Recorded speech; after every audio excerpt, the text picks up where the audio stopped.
Alright Tempinay, kalau kamu nampak ini memang kalau bilang tahu pasar kita memang ini bab spring lah. Bab spring nih ada satu saya kata Jod. Baru saya tahu ini saya tidak rendam pakai ubat, saya rendam pakai sabun. Dia boleh patah. Oke, dia boleh patah. Oke. So saya ada satu kawan, dia ada bawa satu biji, saya tidak tahu berapa dia mau jual. Oke. Tapi ini spia dia bilang, saya tidak tahu lah berapa harga. Kau cek dulu mana satu pindik panjang. Saya bilang ada pindik panjang nggak? Ada, dia bilang. Setahu saya pun dalam video saya pun ada juga pindik panjang. Macam mana tengok pindik panjang?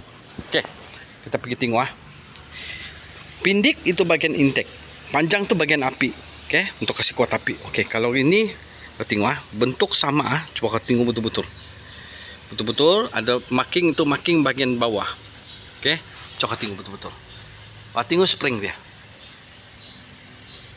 Tinggi, rendah dengan kedudukan duduk yang sama. Oke, kedudukan duduk yang sama kita tengok nih.